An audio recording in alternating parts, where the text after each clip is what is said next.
أعوذ بالله من الشيطان الرجيم. بسم الله الرحمن الرحيم. إن الذين يكفرون بالله ورسله ويريدون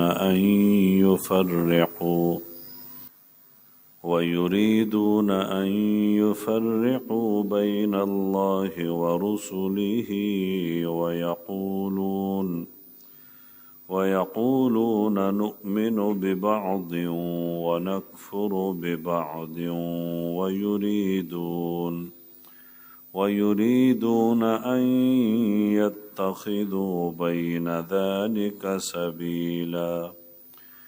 أولئك هم الكافرون حقا وأعتدنا للكافرين عذابا مهينا. والذين آمنوا بالله ورسله ولم يفرقوا بين أحد منهم أولئك سوف يؤتيهم أجورهم وكان الله غفورا رحيما. سورة النساء آیت 150 151 152. گزشتہ چند آیات میں منافقین کا تذکرہ ہوا اور کافی آیات اسی مضمون پر مشتمل تھیں. اب کچھ آیات اہل کتاب کے بارے میں اور ان کی مذموم صفات کے بارے میں بیان ہو رہی ہیں. آج کی جو 3 آیتیں ہمارے درس میں ہیں ان کا بنیادی مضمون ہے تفریق بین الرسل، یعنی رسولوں میں، انبیاء میں تفریق کرنا، بعض رسولوں کو مان لینا اور بعض رسولوں کا انکار کرنا. اس کو کہتے ہیں تفریق بین الرسل. اس سلسلے میں پہلی بات تو یہ سمجھیں کہ اللہ رب العزت نے اپنا پیغام بندوں تک، لوگوں تک پہنچانے کے لیے کچھ ہستیوں کا انتخاب فرمایا جن کو اللہ تعالیٰ نے اپنا پیغمبر، اپنا نبی اور اپنا رسول منتخب فرمایا. اللہ تعالیٰ کی طرف سے ان پر وحی آتی، جبرائیل علیہ السلام وحی لے آتے. ان میں سے بعض ہستیوں پر اللہ تعالیٰ نے مستقل کتابیں نازل فرمائی، بعض انبیاء اور رسل پر کچھ صحیفے نازل فرمائے. اس سلسلہ انبیاء اور رسل کے سب سے پہلے پیغمبر حضرت آدم علیہ السلام ہیں اور سب سے آخری پیغمبر خاتم النبیین محمد الرسول اللہ صلی اللہ علیہ وسلم ہے. سلسلہ انبیاء کی تعداد کیا ہے؟ بعض روایات میں ہے کہ اللہ تعالیٰ نے 1,24,000 انبیاء رسول مبعوث فرمائے. بعض روایات میں یہ تعداد 2 لاکھ کچھ زیادہ یہ بھی بتائی گئی ہے. اس لیے حتمی طور پر کوئی تعداد معین نہیں، اس لیے کہ قرآن پاک میں اللہ تعالیٰ فرماتے ہیں کچھ رسولوں کا تذکرہ ہم نے آپ کے سامنے کیا ہے، منہم من قصصنا ومنہم من لم نقصص، اور کچھ کا تذکرہ ہم نے نہیں کیا. اس لیے علماء احتیاطاً یہ فرماتے ہیں کہ جب بھی انبیاء علیہم السلام کی تعداد کا ذکر کیا جائے تو یوں کہا جائے 1,24,000 کم و بیش انبیاء کرام علیہم السلام اجمعین۔ چونکہ روایات اس میں مختلف ہیں اور کوئی حتمی تعداد، یقینی اور معین تعداد صحیح طور پر ثابت نہیں ہے، تو یوں کہا جاتا ہے 1,24,000 کم و بیش انبیاء علیہم السلام۔ انبیاء علیہم السلام کے بارے میں ایک تو یہ عقیدہ رکھنا ہے کہ تمام انبیاء اور رسل برحق ہیں، پھر ان انبیاء علیہم السلام کے بارے میں جو عقائد، جو صفات شریعت میں بیان ہوئی ہیں، انہی صفات اور انہی عقائد کے مطابق انبیاء پر ایمان لانا ہے، نہ کمی کرنی ہے نہ زیادتی کرنی ہے۔ چنانچہ زیادتی بھی غلط ہے اور کسی نبی، کسی پیغمبر، کسی رسول کی شان میں تحقیر یا ان کی صفات میں کمی، یہ بھی غلط ہے۔ یہودیوں نے حضرت عزیر علیہ السلام کے بارے میں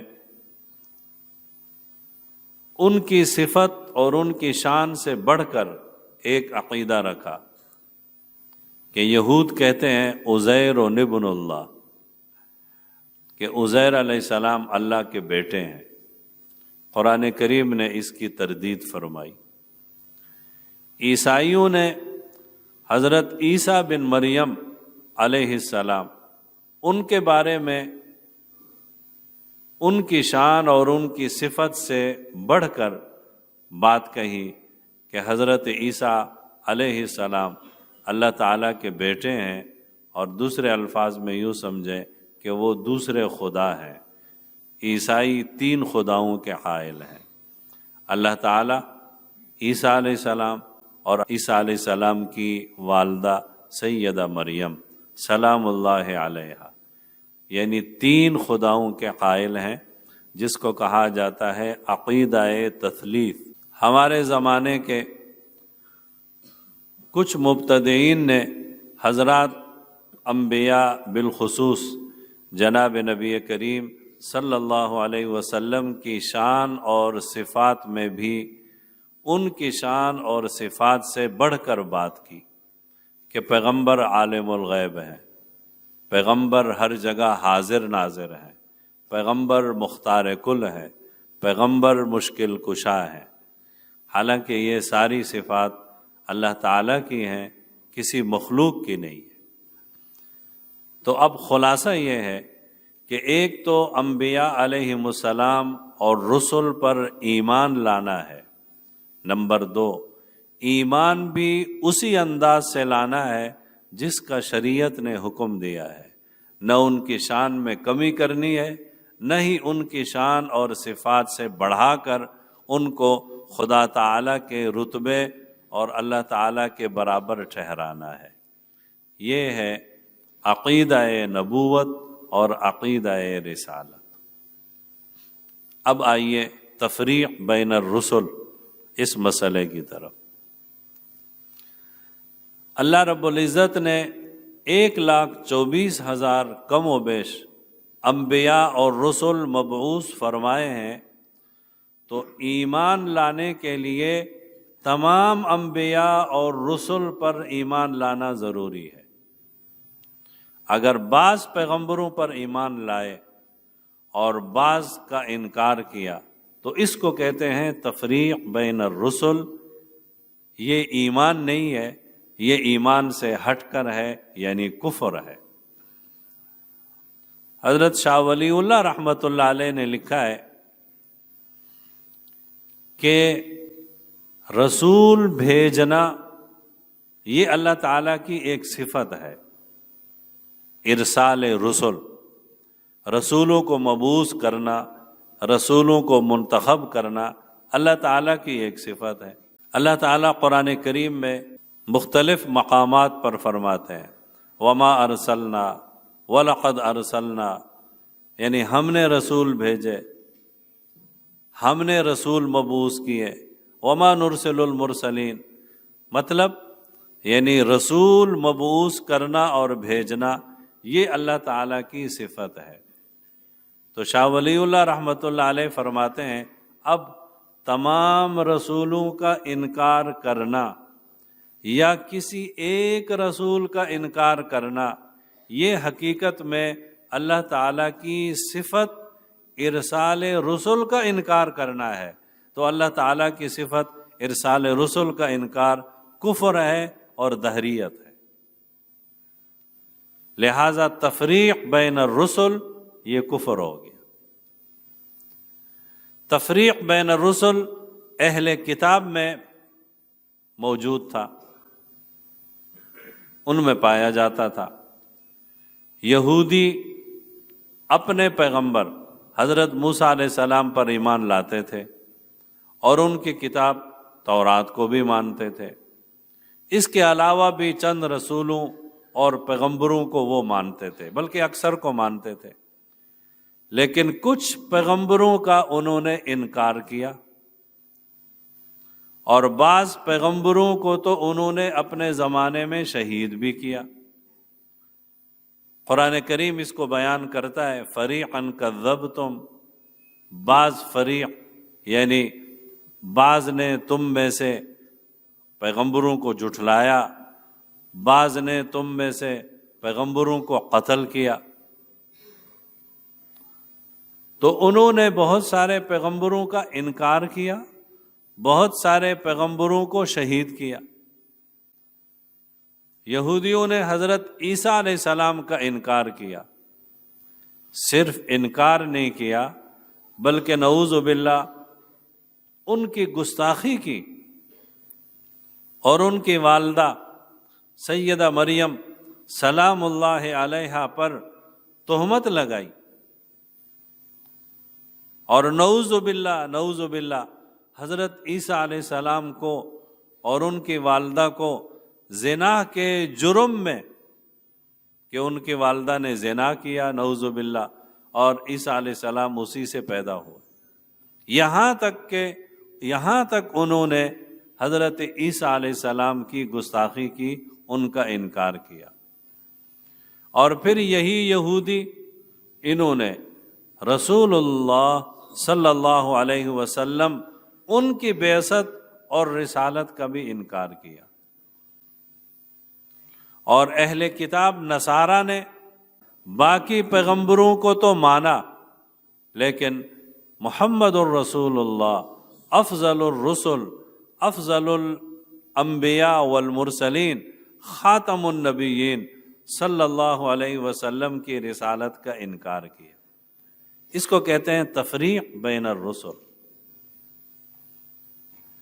ایک فرقہ اور بھی گزرا ہے جس کو سامری فرقہ کہا جاتا ہے، یہ بھی یہودیوں میں ایک فرقہ تھا، انہوں نے صرف حضرت یوشع علیہ السلام کو پیغمبر مانا، باقی رسولوں کا انکار کیا۔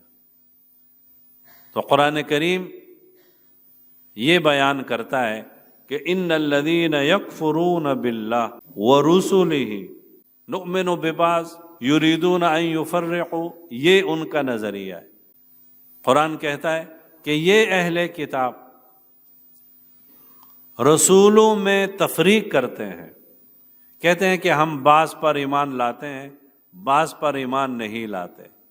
تو اللہ تعالیٰ نے فرمایا یہ تفریق بین الرسل، یہ اللہ اور رسل سب کا انکار ہے، کفر ہے۔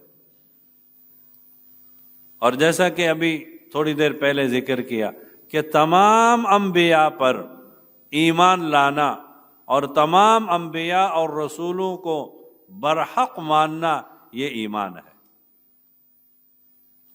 اور اگر دیکھا جائے تو رسولوں پر ایمان لانا، یوم آخرت پر ایمان لانا، تقدیر پر ایمان لانا، اللہ تعالیٰ کی کتابوں پر ایمان لانا، فرشتوں پر ایمان لانا، یہ جو ایمانیات ہیں یہ سب عقیدہ توحید ہی کا حصہ ہے۔ یوم آخرت پر ایمان لانا ہے اس لیے کہ اللہ نے یوم آخرت پر ایمان لانے کا حکم دیا۔ کتابوں پر ایمان لانا ہے اس لیے کہ کتابیں اللہ نے نازل فرمائی ہیں۔ تقدیر پر ایمان لانا اس لیے کہ تقدیر اللہ ہی نے مقرر فرمائی ہے۔ رسولوں پر ایمان لانا اس لیے کہ رسولوں کو اللہ نے ہی بھیجا ہے۔ تو ان تمام ایمانیات کو دیکھا جائے تو یہ عقیدہ توحید ہی کا حصہ ہے۔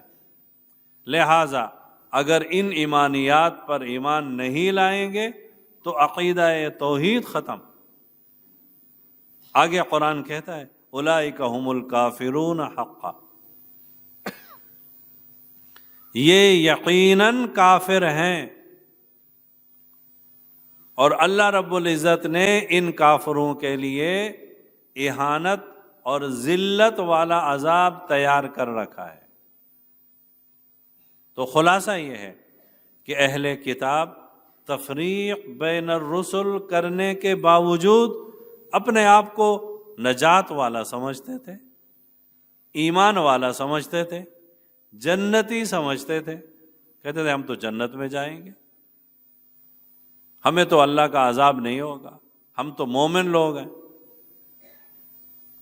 یعنی تفریق بین الرسل کرنے کے باوجود اپنے آپ کو مومن کہتے تھے۔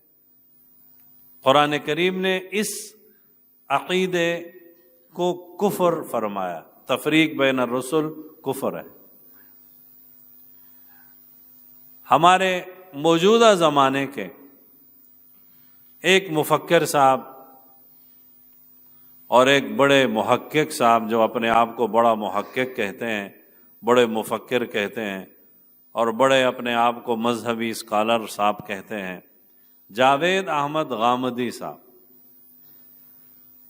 ان کا نظریہ بھی یہی ہے جو یہود اور نصارہ کا ہے۔ ان کے نزدیک بھی رسولوں پر، تمام رسولوں پر ایمان لانا کوئی ضروری نہیں۔ ان کا انٹرویو اس پر موجود ہے کہ ان سے کسی نے سوال کیا اس طرح کہ اگر کوئی آخری پیغمبر صلی اللہ علیہ وسلم کو نہ مانے، یہودی، عیسائی وغیرہ، یہ لوگ جنت میں جائیں گے یا نہیں جائیں گے؟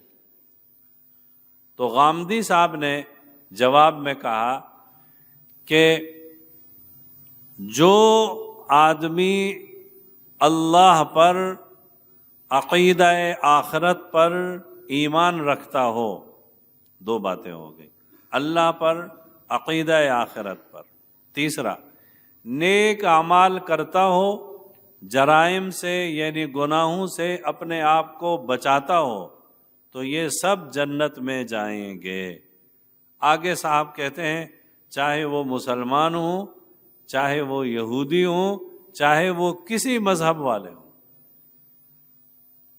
یعنی ان کے نزدیک یہودی، عیسائی، ہندو، جو بھی مختلف مذاہب والے ہیں، جب اللہ کو مان لیں، عقیدہ آخرت کو مان لیں، نیک اعمال کرنے لگیں، جرائم گناہوں سے اپنے آپ کو بچانے لگیں، جنتی ہیں۔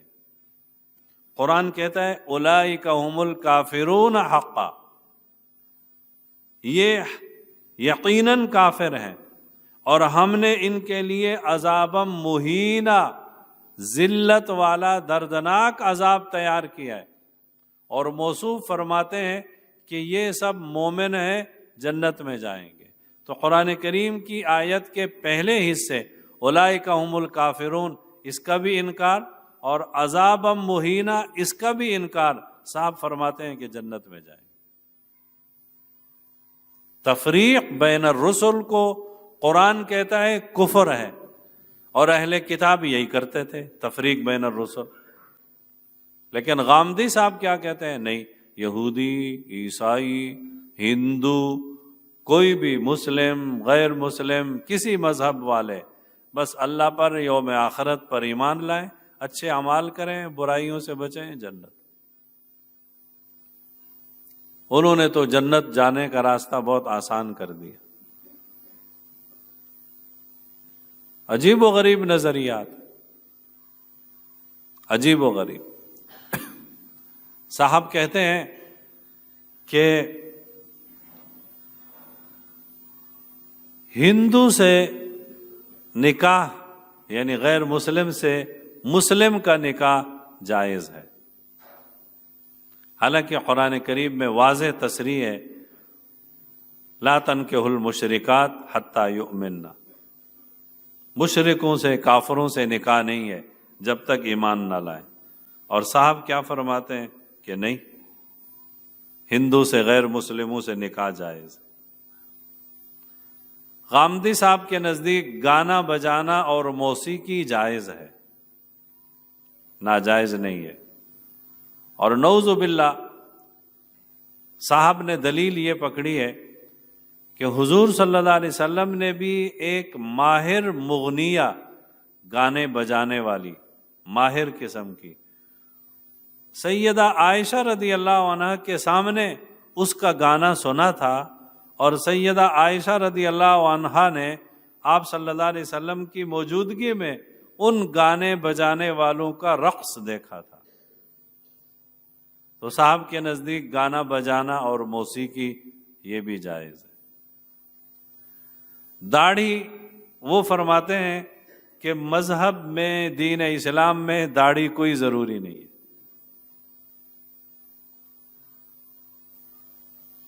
متفقہ عقیدہ ہے اہل سنت والجماعت کا کہ قرب قیامت میں حضرت عیسیٰ علیہ السلام تشریف لائیں گے۔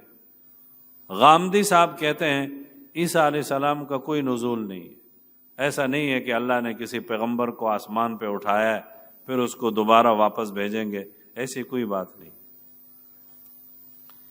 امام مہدی رضی اللہ عنہ، احادیث بے شمار موجود ہیں کہ قرب قیامت میں آئیں گے، دجال کے خلاف جہاد کریں گے، حضرت عیسیٰ علیہ السلام بھی نزول فرمائیں گے، دجال کے خلاف جہاد ہوگا۔ یہ صاحب کہتے ہیں کوئی مہدی، کوئی عیسیٰ علیہ السلام کوئی بھی نہیں آئے گے۔ تو آج کی اس آیت میں قرآن کہتا ہے اولئک هم الکافرون حقا وَأَعْتَدْنَا لِلْكَافِرِينَ عَذَابًا مُهِينًا۔ غامدی صاحب کہتے ہیں کہ نہیں، مسلم، غیر مسلم، یہودی، عیسائی سب جنت میں جائیں گے۔ قرآن کہتا ہے عذاب مہینہ، کافرون حقا، یہ کہتے ہیں نہیں، مسلمان ہیں جنت میں جائیں۔ بہرحال تو تفریق بین الرسل یہ کفریہ عقیدہ ہے، اور اللہ نے فرمایا ان کے لیے جو اس عقیدے کے مالک ہوں یعنی کافر ہیں، اہانت والا عذاب ہے۔ ایمان والوں کے لیے بھی، مومنوں کے لیے بھی کہیں کہیں عذاب کا تذکرہ ہے، لیکن مومنوں کو، ایمان والوں کو اگر عذاب دیا جائے گا تو وہ تطہیر کے لیے ہوگا، ان کو پاک صاف کرنے کے لیے ہوگا۔ لیکن کافروں کے لیے جو عذاب ہے عذابا مہینہ، یہ ان کو ذلیل کرنے کے لیے اور ان کی اہانت کے لیے اور ان کے لیے دردناک عذاب ہوگا۔ تو تفریق بین الرسل یہ کفریہ عقیدہ ہے۔ اگلی آیت میں اللہ رب العزت نے ایمان والوں کا ذکر فرمایا کہ ایمان والے تفریق بین الرسل نہیں کرتے، لم یفرقوا بین احد منہم۔ مسلمان ہونے کے لیے ضروری ہے کہ آدم علیہ السلام سے لے کر آخری پیغمبر جناب نبی کریم صلی اللہ علیہ وسلم تک تمام انبیاء اور رسل پر ایمان لانا ضروری ہے، سب سے محبت کرنا ضروری ہے، سب کی وہ شان اور وہ صفت جو شریعت میں بتائی گئی ہے اسے ماننا ضروری ہے۔ لیکن اہل کتاب میں، انگریزوں میں، عیسائیوں میں ایسا نہیں، وہ بس اپنے پیغمبر کو مانتے ہیں اور باقی پیغمبروں کی گستاخی کریں، نعوذ باللہ ان کی شان میں گستاخی کریں، ان کی اہانت کریں، ان کے نزدیک اس میں کوئی فرق نہیں۔ آپ سنتے رہتے ہیں آئے دن یورپ اور مغرب میں یہ انگریز، یہ عیسائی کبھی کسی پیغمبر کی گستاخی کر رہے ہیں، بالخصوص جناب نبی کریم صلی اللہ علیہ وسلم کی شان میں گستاخی کرتے ہیں، آئے دن کوئی نہ کوئی گستاخی، لیکن ہمارے مسلمانوں میں کسی مسلمان کے بارے میں یہ بالکل جائز نہیں ہے اور نہ ہی اس کو اجازت ہے کہ وہ کسی بھی پیغمبر کی حقارت، نفرت، اہانت، گستاخی کریں۔ کسی بھی پیغمبر کے لیے ایسا کرنے کی اجازت نہیں۔ ہم تو اپنے پیغمبر اور تمام پیغمبر سب پر ایمان رکھتے ہیں، سب سے محبت کرتے ہیں، لیکن یہ انگریز، عیسائی، ایک تو یہ کہ ہمارے پیغمبر کی شان میں گستاخی کریں، اور پھر جو یہاں انبیاء کی گستاخی کرے اس کو اپنے ہاں ٹھکانہ بھی دیتے ہیں۔ آپ نے دیکھا ہوگا بہت سارے گستاخ جنہوں نے یہاں مسلم ممالک میں گستاخی کی، یہاں سے بھاگ کر گئے، انگریزوں نے، یورپ نے، غیر مسلموں نے ان کو ٹھکانہ دیا، ان کی حفاظت کی۔ تو یہ تفریق بین الرسل، یہ اہل کتاب کا، عیسائیوں کا، یہودیوں کا نظریہ اور عقیدہ ہے، اور یہ کفریہ عقیدہ ہے۔ ایمان والے ایسے نہیں ہیں۔ کافروں کے بارے میں اللہ نے فرمایا اولئک هم الکافرون حقا، اولئک هم الکافرون حقا، اور ان کے لیے دردناک عذاب۔ اور ایمان والوں کے بارے میں اللہ رب العزت نے فرمایا ان کو تو اللہ اجر دے گا، ان کو تو اللہ جنت دے گا، ان کو تو اللہ انعام دے گا۔ اولئک سوف یؤتیہم اجورہم وکان اللہ غفورا رحیما۔ اللہ تعالی ہم سب کو عمل کرنے کی توفیق نصیب۔ ان الذین یکفرون باللہ ورسلہ، بے شک جو لوگ انکار کرتے ہیں اللہ اور اس کے رسولوں کا، وَيُرِيدُونَ أَن يُفَرِّقُوا بَيْنَ اللَّهِ وَرُسُلِهِ، اور وہ چاہتے ہیں کہ تفریق کریں اللہ اور اس کے رسولوں میں۔ وَيَقُولُونَ نُؤْمِنُ بِبَعْضٍ وَنَكْفُرُ بِبَعْضٍ، اور وہ کہتے ہیں کہ ہم بعض پیغمبروں کو مانتے ہیں اور بعض کو نہیں مانتے۔ وَيُرِيدُونَ أَن يَتَّخِذُوا بَيْنَ ذَلِكَ سَبِيلًا، اور وہ یہ چاہتے ہیں کہ اس کے بیچ بیچ ایک راستہ نکالیں، یعنی کچھ کو مان لیں کچھ کو نہ مانیں۔ اولئک هم الکافرون حقا، یہ لوگ یقیناً، حقاً، قطعاً کافر ہیں۔ وَأَعْتَدْنَا لِلْكَافِرِينَ عَذَابًا مُهِينًا، اور ہم نے تیار کر رکھا ہے کافروں کے لیے ذلت کا عذاب۔ والذین آمنوا باللہ ورسلہ، اور جو ایمان لائے اللہ پر اور اس کے رسولوں پر۔ ولم یفرقوا بین احد منہم، اور انہوں نے کسی بھی پیغمبر میں تفریق نہیں کی، یعنی سب پر ایمان لائے۔ اولئک سوف یؤتیہم اجورہم، ان کو بہت جلد اللہ دے گا اس کا ثواب، یعنی ان کے اس عقیدے پر اللہ ان کو ثواب دے گا۔ وَكَانَ اللَّهُ غَفُورًا رَحِيمًا، اور اللہ بخشنے والا اور بڑا مہربان ہے۔